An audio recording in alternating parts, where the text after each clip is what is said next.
There's this real fascination, isn't there, with the hidden parts of our planet, the really dark corners. Absolutely. And that's exactly where we're headed today. We've looked at some really compelling recent findings right up to, well, now basically April 2025. Stuff that's really shaking up how we see these incredibly mysterious places. Exactly. So if you're curious about the unknown, you're definitely in the right place.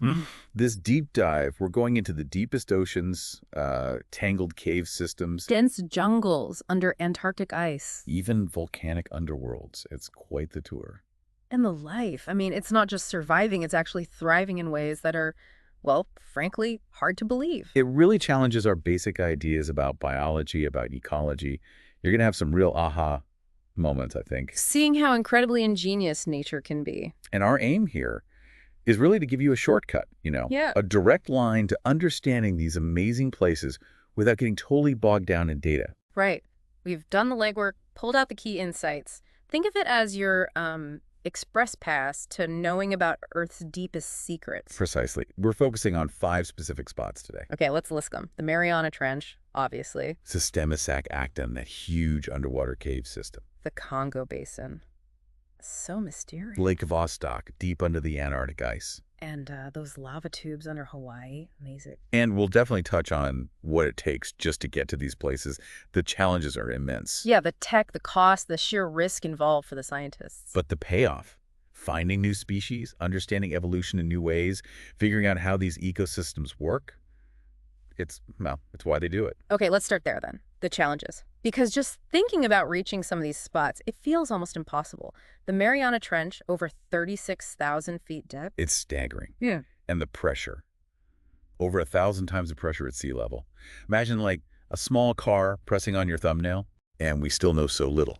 NOAA was saying in 2024, only about 25% of the whole ocean floor is mapped properly. Yeah. So it's this vast, dark, crushing unknown down there. It's a subduction zone, too, where tectonic plates meet. Okay, then you've got Systema Acton. Not just deep, but Yeah. sprawling, right. Hundreds of kilometers of tunnels. Exactly. Underwater tunnels. And not big open spaces either. We're talking narrow, tight passages, often completely flooded. So dangerous to navigate. Extremely. Takes very specialized gear. Incredible skill. That 2024 exploration cost, what was it, $1.2 million reported by the speleologists. Gives you an idea. And then switching totally, the Congo Basin, it's not depth or water, it's just density, thick, humid jungle. Unbelievably dense vegetation. Mm. Super humid. And as the WWF pointed out in 2023, plenty of dangerous wildlife. It's just incredibly tough terrain to move through, let alone do research in. And Antarctica, Lake Vostok, miles under the ice. How do you even start? Well, that's where the tech and the money really come in. Drilling through kilometers of ice in those conditions, it's brutal. I remember hearing about the cost. Yeah. Russia's 2022 expedition cost around $50 million just to access this one lake. It shows the scale of the investment needed. Even Hawaii's lava tubes, which maybe sound easier, they're not simple either, are they? Heat, unstable ground. That's right. USGS reports always mention the geothermal heat, but also the real danger of collapses. These are active volcanic areas. Things shift. They form when the top of a lava flow cools, but the inside keeps flowing and drains out, leaving the tunnel. So it's not just getting there, it's having the right tools. And those tools are often seriously expensive, like deep-sea subs. Absolutely. Building something like the DSV limiting factor, the one used in the 5 Deeps expedition, it's an engineering marvel just to withstand that pressure. And each dive costs a fortune. NOAA estimated upwards of $500,000, potentially, for maybe just a few hours at the bottom. Wow. And cave diving needs more than just regular scuba gear, too, I imagine. Oh, definitely. Advanced rebreathers, so you don't disturb things with bubbles. Complex underwater comms. Robots for mapping. That $1.2 million for Acton suddenly makes more sense. It really does. It's a mix of high-level human skill and very advanced tech. Sonar, 3D modeling, mapping those complex systems. In jungles, you don't have the pressure, but relying on satellites or sound recordings, it has limits, right? That nature study mentioned that. It does. You get the big picture, which is valuable, but you miss the small stuff, the little species, the quiet interactions. You really need people on the ground for that finer detail. It's like looking at a blurry photo versus the real thing. And all this comes with real risk. We can't forget the Titan submersible incident in 2023. That really brought the dangers home. A terrible reminder of the forces involved, yeah. And the need for incredibly strict safety measures. And caves aren't safe either. That flooding incident in Sac Acton in 2024, near fatal, sounds terrifying. Caves can change fast, unexpected flooding, getting lost in total darkness, gear failing. These are constant worries. Then jungles have their own dangers. Diseases like malaria still a huge issue, millions affected yearly, venomous creatures, even political instability. That DRC expedition facing militia threats in 2023. That's a serious risk researchers face in some areas.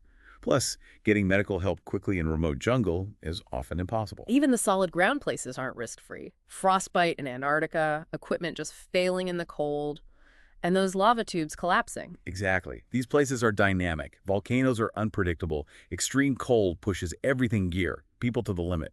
Small problems become huge fast. So, given all that, it makes sense scientists rely on remote methods sometimes. ROVs, satellites. That NOAA discovery of 100 new Pacific species using ROVs in 2024 is pretty cool. Invaluable technology lets us see places too dangerous or just impossible for humans. And the tech keeps getting better cameras, better sensors. But like that biodiversity study mentioned about jungle acoustics, you still miss things by not being there? It's a trade-off, isn't it? Remote sensing for scale, boots on the ground for detail. You really need both to get the full picture. Okay, so challenges acknowledged. They're huge. But the discoveries, that's the payoff. Let's dive into these 5 places, starting with the big one, the Mariana Trench. Right, the abyss. Western Pacific. Challenger Deep is the lowest point, over 36,000 feet down, below about 660 feet, pitch black. Near freezing, around 34 Fahrenheit. And that crushing pressure, 1,100 atmospheres. Yet life, like the giant squid, the stuff of legends. Imperfectly adapted. Architeuthis ducks, the giant squid. They can be huge, maybe 59 feet long, weigh 1,000 pounds. And those eyes. Huge eyes, right? Like dinner plates. Up to a foot across. Biggest eyes on the planet. Likely to catch the tiniest flickers of bioluminescence in the dark. That 2023 live footage was incredible. It tells us so much about how senses evolve in extreme darkness. Bioluminescence, so they make their own light down there. Some do, yeah. Anglerfish with their lures, certain amphipods, it creates this faint alien lightscape made by the animals themselves. Amazing. And not just squid. There's that snailfish, Pseudoleperis soiree, found living incredibly deep, around 26,000 feet. Yeah, discovered relatively recently. It's almost gelatinous, no swim bladder. Lets it handle the pressure where other fish would just be crushed. Shows light's incredible range. So scientifically, what are we learning, besides the cool eyes? Well, those eyes tell us about visual evolution in the deep sea. And the microbes down there. NASA reported in 2024 they're giving clues about how life might have started on Earth. Wow. And maybe how it could exist on other ocean worlds. Mind-blowing, but getting there. Still, very few people have been to the very bottom. Only 27 humans by 2025. That's right. You need those special subs, like the limiting factor. Hugely expensive, risky missions. Even with ROVs finding new species, like those 50 in 2024, we've barely explored it. There's so much unknown. Okay, let's swap crushing depth for underground darkness. Sistema Sac Acton in Mexico, another alien world. Totally. Longest known underwater cave system, 216 miles mapped as of 2024. Carved out of limestone over ages, total darkness, constant temperature around 77 Fahrenheit, 100% humidity. Imagine swimming through that. And the life there adapted radically.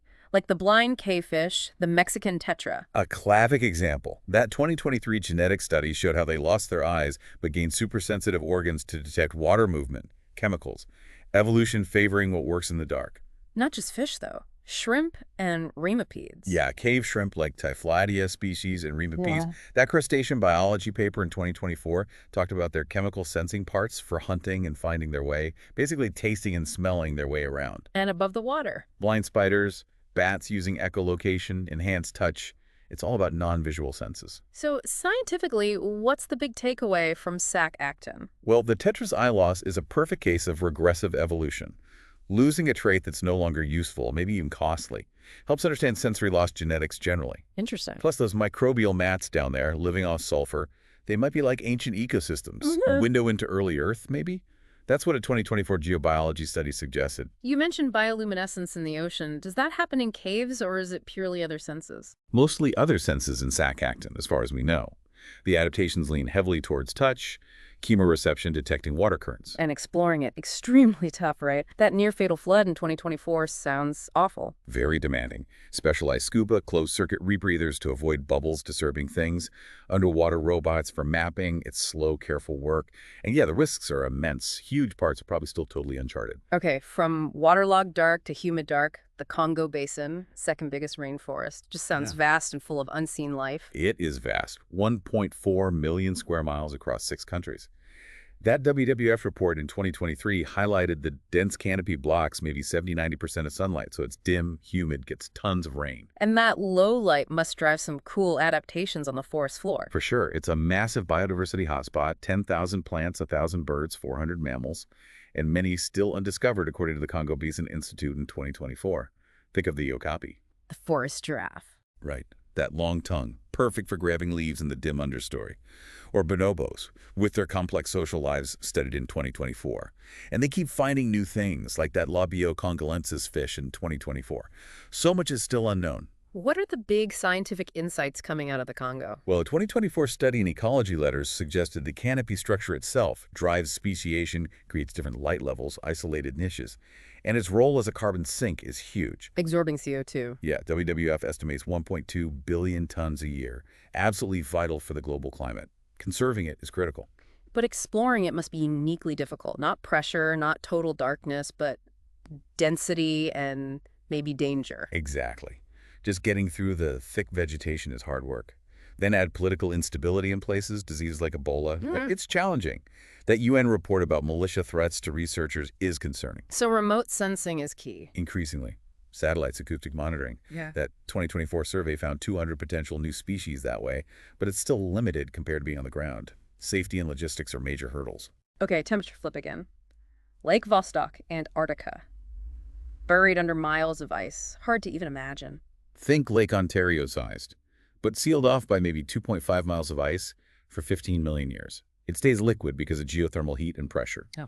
But it's dark, cold around 27 Fahrenheit, and likely low oxygen. And life. Seriously, after 15 million years of isolation. It seems so.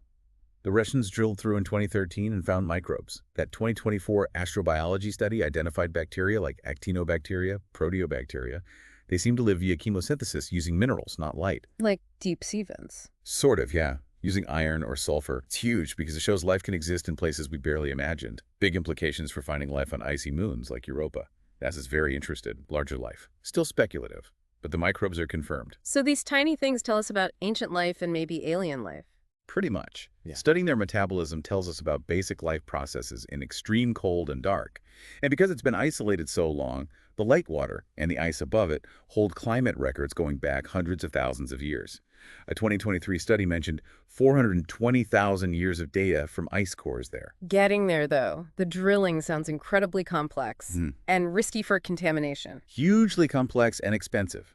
That $50 million Russian expedition faced massive delays, extreme cold, gear breaking down, and keeping the lake pristine during drilling is the top priority. Needs advanced tech, super strict sterilization.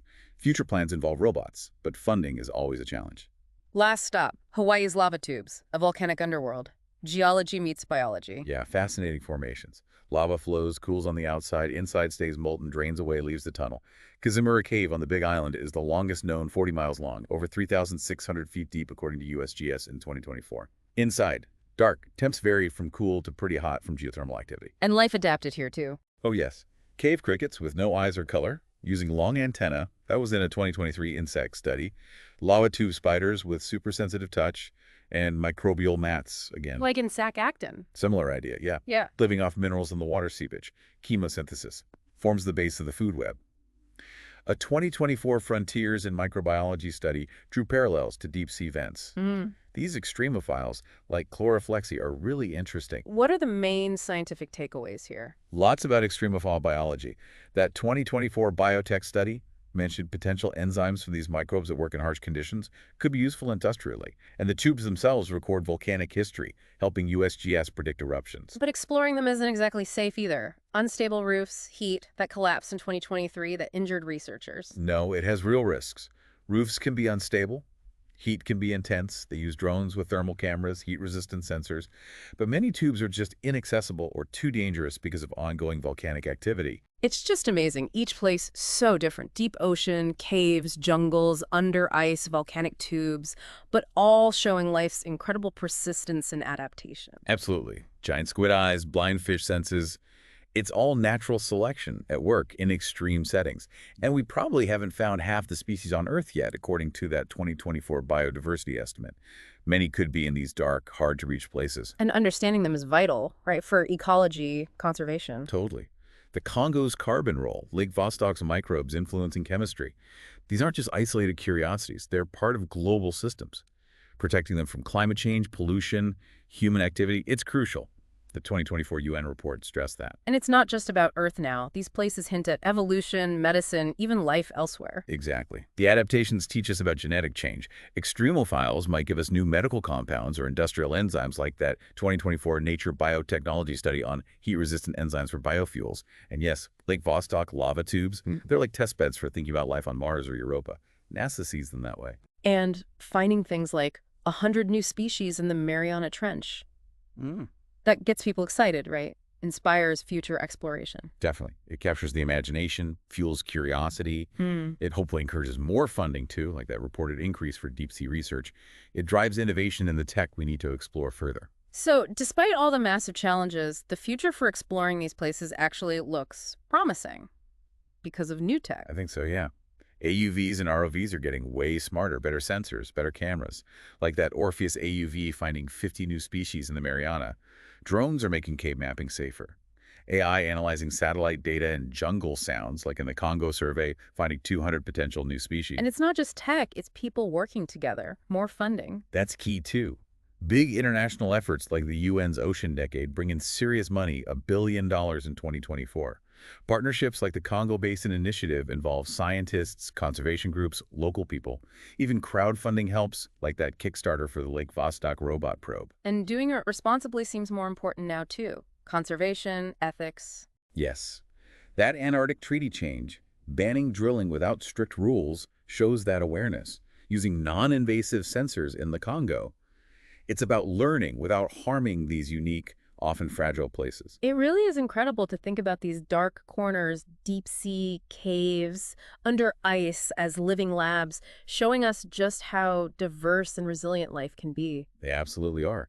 The adaptations we talk about, squid eyes, cavefish senses, microbes in impossible places, they just highlight how life finds a way, often in surprising ways, even in the toughest conditions imaginable. And it really hammers home why we need to keep exploring, not just for the sake of knowing, but for understanding biodiversity, evolution, conservation, maybe even finding life beyond Earth. Exactly. And despite all the hurdles we discussed, the combination of better tech and more global cooperation means the future of exploration looks really exciting.